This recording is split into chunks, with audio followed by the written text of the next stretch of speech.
എൻ്റെ പേര് സോണിയ എന്നാണ്. ഞാൻ കലൂർ ഭാഗത്തു നിന്നാണ് വരുന്നത്. ഞാൻ എൻ്റെ ഈ കുഞ്ഞിന് വേണ്ടി ഉടമ്പടി പറയാൻ വേണ്ടിയാണ് വന്നിരിക്കുന്നത്. ഞാൻ ഒരു 10 മാസം മുന്നേ വന്ന് എൻ്റെ ഒരു കൂട്ടുകാരി വഴിയായിട്ട്, ഞങ്ങളൊരു ഹിന്ദു ഫാമിലിയാണ്. ഒരു 10 മാസം മുന്നേ ഞാൻ ഇവിടെ വന്ന് ഉടമ്പടി എടുത്തായിരുന്നു എൻ്റെ കൂട്ടുകാരി വഴിയായിട്ട്. ആ സമയത്ത് ഞാൻ പ്രഗ്നൻ്റ് ആയിരുന്നു. ഈ കുഞ്ഞ് 5-ാം മാസത്തെ സ്കാനിങ്ങിൽ ഡോക്ടർ പറഞ്ഞു എനിക്ക് പ്ലാസൻ്റ പ്രീവി ആയിരുന്നു. അതായത് മറുപിള്ളയും കുഞ്ഞും കൂടി ഏറ്റവും താഴെ വന്നാണ് നിൽക്കുന്നതെന്നാണ് പറഞ്ഞത്. അപ്പോൾ എനിക്ക് കംപ്ലീറ്റ് ബെഡ് റെസ്റ്റ് ആയിരുന്നു ഡോക്ടർമാർ പറഞ്ഞുകൊണ്ടിരുന്നേച്ചത്. അപ്പോൾ ഞാൻ മാതാവിൻ്റെ മുന്നിൽ വന്ന് എൻ്റെ കൂട്ടുകാരി പറഞ്ഞു, നീ പേടിക്കൊന്നും വേണ്ട, മാതാവിനോട് വന്ന് നീ നന്നായിട്ട് പ്രാർത്ഥിച്ച് ഉടമ്പടി എടുക്കാൻ പറഞ്ഞു. അങ്ങനെ ഞങ്ങൾ ഇവിടെ വന്ന് ഉടമ്പടി എടുത്ത് പ്രാർത്ഥിച്ചു. അങ്ങനെ ഒരു 7-ാം മാസം ആയപ്പോഴത്തേക്കും എനിക്ക് ഭയങ്കര ബ്ലീഡിങ് ആയിട്ട് ആംബുലൻസിൽ അമൃത ഹോസ്പിറ്റലിലോട്ട് എന്നെ ഷിഫ്റ്റ് ചെയ്തു. അവിടെ ചെന്നപാടെ ഡോക്ടർ പറഞ്ഞു സർജറി ചെയ്യണമെന്ന് പറഞ്ഞു. കൊച്ചിന് സ്കാനിങ് ചെയ്തപ്പോഴത്തേക്കും 950 വെയിറ്റ് ഉണ്ടായിരുന്നുള്ളൂ. അതുപോലെ തന്നെ ആ സമയത്ത് ഉണ്ടായി കഴിഞ്ഞാൽ കുഞ്ഞിന് കുറച്ച് അബ്നോർമാലിറ്റീസൊക്കെ പറഞ്ഞായിരുന്നു. കൊച്ച് ഒരു പക്ഷേ പ്രിമച്ചർ ബേബി ആയിട്ടേ ഉണ്ടാവുകയുള്ളൂ എന്ന് പറഞ്ഞു. അതായത് മാസം തികയാതെ ഉണ്ടാകുന്ന കുഞ്ഞിൻ്റേതായ ബുദ്ധിമുട്ടുകൾ ഈ കുഞ്ഞിന് ഉണ്ടാകുമെന്ന് പറഞ്ഞു. ചിലപ്പോൾ ഒരു പക്ഷേ കുഞ്ഞ് നല്ല രീതിയിൽ ജനിക്കുമെന്ന് തോന്നുന്നില്ല എന്നൊക്കെ പറഞ്ഞ് ഞങ്ങളോട് പറഞ്ഞു. അതുപോലെ തന്നെ എൻ്റെ യൂട്രസ് റിമൂവ് ചെയ്ത് കളയേണ്ടി വരും. ഈ റിമൂവ് ചെയ്യുന്ന സമയത്ത് ഒരു പക്ഷേ ബ്ലീഡിങ് ആയിട്ട് ഏതെങ്കിലും മിഷനിലും മറ്റും കിടത്തേണ്ടി വരുമെന്നൊക്കെ അന്ന് ഡോക്ടർമാർ പറഞ്ഞു. ഞാൻ അന്ന് മാതാവിനെ മുറുകെ പിടിച്ച് പ്രാർത്ഥിച്ച് ഉടമ്പടി തൈലം എടുത്ത് വയറിൽ തൂത്തു. എന്നിട്ട് എന്നെ അവിടുത്തെ ICUവിൽ ഒരാഴ്ച കിടത്തി. ഡോക്ടർ പറഞ്ഞു ഒരാഴ്ചയും കൂടി നോക്കട്ടെ, കൊച്ചിന് തൂക്കം വെക്കുകയാണെന്നുണ്ടെങ്കിൽ നമുക്ക് എങ്ങനെയാണെന്ന് വെച്ചാൽ നോക്കാമെന്ന് പറഞ്ഞു. അങ്ങനെ ഒരാഴ്ച എന്നെ അവിടെ കിടത്തി. ആ ഒരാഴ്ച ഞാൻ മാതാവിൻ്റെ മുന്നിൽ എൻ്റെ കുഞ്ഞിന് നല്ലൊരു തൂക്കം കിട്ടാനും ഒരു 8-ാം മാസമൊക്കെ ആകുമ്പോഴേ ഡെലിവറി ഉണ്ടാകാൻ പാടുള്ളെന്നുള്ള രീതിയിൽ ഞാൻ മാതാവിനോട് നന്നായിട്ട് ജപമാല ചൊല്ലി കാശുരൂപത്തിൽ തൊട്ട് പ്രാർത്ഥിച്ചു. കറക്റ്റ് ഒരാഴ്ച കഴിഞ്ഞപ്പോഴത്തേക്കും വീണ്ടും ഭയങ്കരമായിട്ട് ബ്ലീഡിങ് ആയിട്ട് എന്നെ പെട്ടെന്ന് രാത്രിയിൽ സർജറിക്ക് കയറ്റുന്നതിന് മുന്നേ ഹസ്ബൻഡിനെ വിളിച്ചിട്ട് പറഞ്ഞു ഭയങ്കര ഹെവി ബ്ലീഡിങ് ആണ്, അപ്പോൾ യൂട്രസ് ചിലപ്പോൾ റിമൂവ് ചെയ്യേണ്ടി വരും, നല്ല ബ്ലീഡിങ്ങും ഉണ്ട്. അപ്പോൾ ബ്ലീഡിങ് ആകുന്ന സ്ഥിതിക്ക് കുഞ്ഞിൻ്റെ കാര്യത്തിൽ നമുക്കൊന്നും പറയാൻ പറ്റത്തില്ല. ഒരു പക്ഷേ കുഞ്ഞിന് കിട്ടും, അല്ലെന്നുണ്ടെങ്കിൽ എന്തെങ്കിലും അബ്നോർമാലിറ്റീസ് കുഞ്ഞിനുണ്ടാകും, അല്ലെങ്കിൽ ഏതെങ്കിലും ഒരു അവയവത്തിന് കംപ്ലൈൻറ്റ് കാണും. അതുകൊണ്ട് ഹസ്ബൻഡിൻ്റെ കയ്യിൽ നിന്ന് കൺസെൻ്റൊക്കെ വാങ്ങിച്ച് ചിലപ്പോൾ ബ്ലീഡിങ് കൂടിയാൽ എന്നെ മിഷനിൽ കിടത്തേണ്ടി വരുമെന്നും പറഞ്ഞു. അങ്ങനെ പക്ഷേ ഹസ്ബൻഡും എൻ്റെ മമ്മിയും തളർന്ന സമയത്ത് ഞാൻ മാതാവിൽ മുറുകെ പിടിച്ച് പ്രാർത്ഥിച്ചു, നന്നായിട്ട് ജപമാല ചൊല്ലി പ്രാർത്ഥിച്ചു. അങ്ങനെ തിയേറ്ററിലോട്ട് എന്നെ തിയേറ്ററിൽ കയറ്റി സർജറി സ്റ്റാർട്ട് ചെയ്ത് ആ നിമിഷം മുതൽ ഞാൻ മാതാവിനോട് നന്നായിട്ട് പ്രാർത്ഥിക്കുമായിരുന്നു.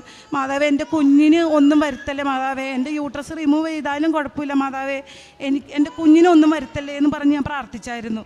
അങ്ങനെ പ്രാർത്ഥിച്ച് സർജറി എല്ലാം കഴിഞ്ഞ് ഡോക്ടർ എൻ്റെ ദേഹത്ത് തട്ടിയിട്ട് പറഞ്ഞു, സോണി, കുഞ്ഞിനും ഒരു കുഴപ്പമില്ല, തൻ്റെ യൂട്രസ് റിമൂവ് ചെയ്തിട്ടില്ല, എന്താണെന്നറിയില്ല, ഒരു അത്ഭുതം പോലെ തനിക്ക് ഒരു കുഴപ്പമില്ല, തൻ്റെ യൂട്രസും അവിടെ തന്നെ ഉണ്ട്, തൻ്റെ കുഞ്ഞിനും ഒന്നും സംഭവിച്ചില്ല, കുഞ്ഞിന് 1,200 വെയിറ്റും ഉണ്ടെന്ന് പറഞ്ഞ്.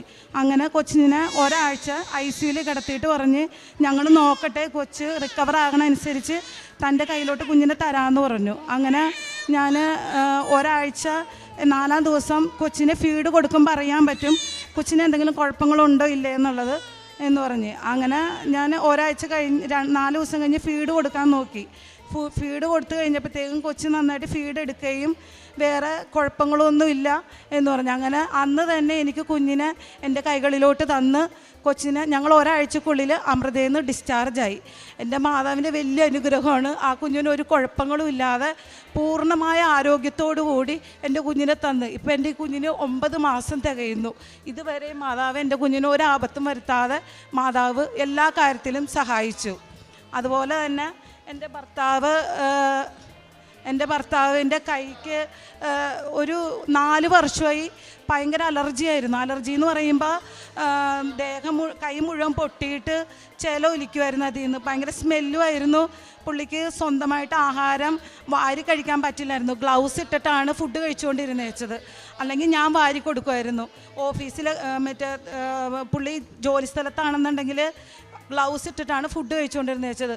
ഭയങ്കര പ്രയാസമായിരുന്നു ഞങ്ങൾക്ക് ഈ ഒരു കൈയുടെ അവസ്ഥ കാരണം.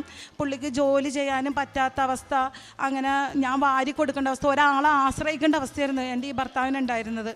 അങ്ങനെ ഞാൻ മാതാവിൻ്റെ ഉള്ളിൽ കണ്ണീരോടുകൂടി പ്രാർത്ഥിച്ചു, എൻ്റെ മാതാവേ, എൻ്റെ ഭർത്താവിൻ്റെ കൈയുടെ ബുദ്ധിമുട്ടൊന്ന് മാറ്റി അനുഗ്രഹിക്കണമേന്ന് തമ്പുരാനോട് ഞാൻ നന്നായിട്ട് പ്രാർത്ഥിച്ചു. അതുപോലെ തന്നെ എല്ലാ ദിവസവും ഞങ്ങൾ രാവിലെ ഉടമ്പടി തൈലം തൂത്ത് കയ്യിലും ദേഹത്തുമായിട്ട് തൂത്ത് പ്രാർത്ഥിക്കുമായിരുന്നു.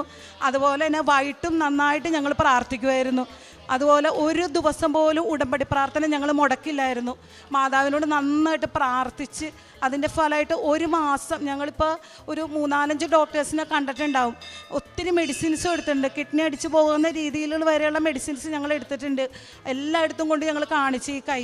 പക്ഷേ 1 മാസം കൊണ്ട് എൻ്റെ ഭർത്താവിൻ്റെ കൈയുടെ ആ അലർജി പതുക്കെ കുറഞ്ഞ് ഇപ്പോൾ കംപ്ലീറ്റ് ആയിട്ട് എൻ്റെ ഭർത്താവിൻ്റെ കയ്യിൽ ഒരു പാട് പോലും ഇല്ലാതെ എൻ്റെ മാതാവ് സുഖമാക്കി തന്നു.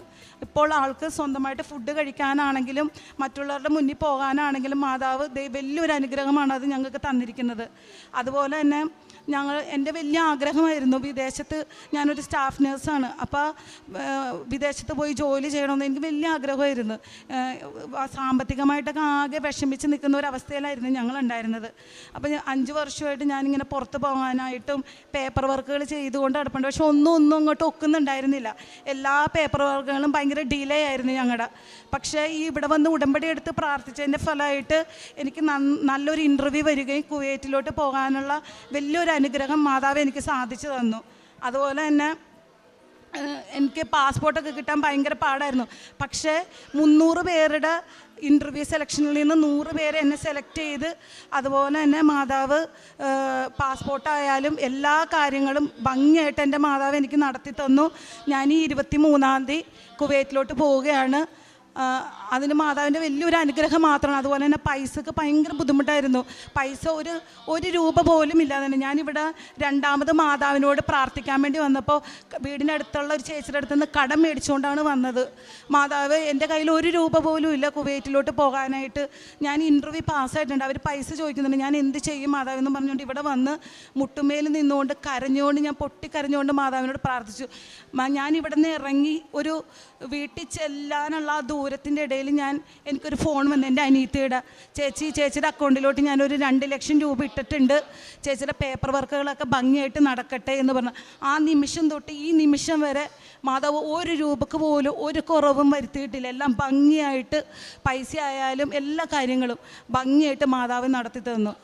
അതുപോലെ തന്നെ ഞങ്ങൾ കൃത്യമായിട്ട് ആ ഉടമ്പടി പ്രാർത്ഥനയും അതുപോലെ തന്നെ പ്രേക്ഷിത പ്രവർത്തനങ്ങളായാലും എല്ലാം ഭംഗിയായിട്ട് ഞങ്ങൾ നടത്തുമായിരുന്നു. ഞാനൊരു സ്റ്റാഫ് നേഴ്സ് ആയതുകൊണ്ട് തന്നെ ഒത്തിരി പേഷ്യൻസ് എൻ്റെ മുന്നിലോട്ട് വരുമ്പോൾ അവരോടൊക്കെ വളരെ സ്നേഹത്തോടു കൂടി ഈ ബെഡ് സോറുള്ള പേഷ്യൻസിനൊക്കെ ആയാലും ഫ്രീ ആയിട്ട് പോയി ഞാൻ ബെഡ് സോറ് ഡ്രസ്സിങ് ചെയ്ത് കൊടുക്കുമായിരുന്നു. അങ്ങനെ പല കാര്യങ്ങളും ഞാൻ ഒരു പ്രേക്ഷിതമായിട്ട് ഞാൻ ചെയ്യുമായിരുന്നു. അതുപോലെ തന്നെ എന്നെ കൊണ്ട് പറ്റുന്ന ദിവസങ്ങളിൽ ഞാൻ അവിടെ ഒരു ആരാധനാലയമുണ്ട്, അവിടെ പോയിരുന്ന് കണ്ണീരോടുകൂടി ദൈവത്തോട് പ്രാർത്ഥിക്കുമായിരുന്നു.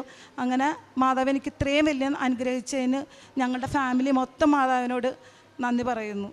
അവൻ്റെ നാമത്തിൽ വിശ്വസിക്കുന്നവർക്കെല്ലാം കൃപയ്ക്കുമേൽ കൃപ. യോഹന്നാൻ്റെ വിശുദ്ധ സുവിശേഷം 1-ാം അധ്യായം 16-ാം തിരുവചനമാണ്. ഒരു ഹിന്ദുവായ ഈ മകള് തൻ്റെ ഉടമ്പടി ജീവിതത്തിലൂടെ എങ്ങനെയാണ് തൻ്റെ കുഞ്ഞിനെ സുരക്ഷിതമായി ലഭിച്ചതെന്നും ഈ മകളുടെ യൂട്രസും ഒക്കെ റിമൂവ് ചെയ്യേണ്ട ഒരവസ്ഥയാണ്. കുഞ്ഞിന് കോംപ്ലിക്കേഷൻസ് ഉണ്ടാകും, പൂർണ്ണ വളർച്ചയെത്താതെ തന്നെ ചിലപ്പോൾ കുഞ്ഞിനെ എടുക്കേണ്ടി വരും. അങ്ങനെയൊക്കെയുള്ള ഓരോ കാര്യങ്ങളാണ് കേൾക്കുന്നത്. എന്നാൽ ഇവിടെ വന്ന് ഉടമ്പടി എടുത്ത് ഉടമ്പടി നേർച്ച വസ്തുക്കൾ ഉപയോഗിക്കുന്നു. പിന്നീട് ഹൈ ബ്ലീഡിംഗ് ഒക്കെ ആയിരുന്ന ഈ മകൾക്ക് യൂട്രസ് ഒന്നും റിമൂവ് ചെയ്യേണ്ടി വരുന്നില്ല. ഡോക്ടേഴ്സ് അതിനാണ് തയ്യാറെടുത്തത്.